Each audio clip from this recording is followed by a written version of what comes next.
বিএনপির ভারপ্রাপ্ত চেয়ারম্যান তারেক রহমানের নির্দেশে বৃহস্পতিবার বিকেলে বেগমগঞ্জের ৬ নং রাজগঞ্জ ইউনিয়ন বিএনপি অঙ্গ ও সহযোগী সংগঠনের আয়োজনে রাজগঞ্জ দারুল উলুম সিনিয়র ফাজিল মাদ্রাসা মাঠে ইফতার ও দোয়া মাহফিল অনুষ্ঠিত হয়।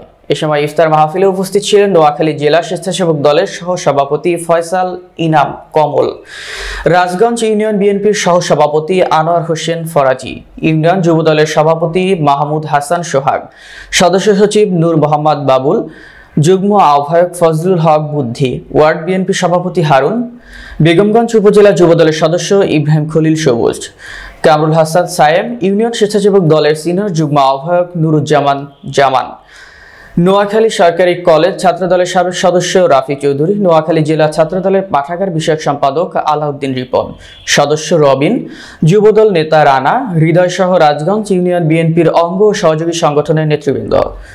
আমাদের প্রিয় নেতা জনাব তারেক রহমানের নির্দেশনায় রাজনীতি জনবান্ধব করার জন্য সিএম সাধনার এই মাসে আমরা সবাই রোজা থেকে আজকে সবাই সাধারণ জনগণের সাথে একত্রিত হয়েছি।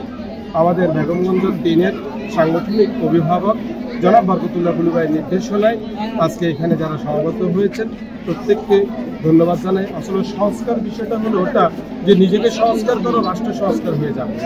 তারেক রহমানের এই মূল প্রতিপাদ্যকে অন্তরে ধারণ করে সিএম সাধনার এই মাসে আমরা আমাদের যে ফিলিস্তিনি ভাই বন্ধুরা আজকে যুদ্ধ বিধ্বস্ত অবস্থা আছে তাদের কাছে আল্লাহ যেন তাদেরকে ঐশ্বরিকভাবে আল্লাহ যেন অলৌকিকভাবে তাদেরকে সাহায্য করে এই প্রার্থনা করি এবং এই বাংলাদেশ যেন সুখী সমৃদ্ধিশালী একটি বাংলাদেশ হয় সেই দোয়া করবেন এই বলে আমি আমার বক্তব্য এখানে শেষ করছি। আসসালামু আলাইকুম। বাংলাদেশ।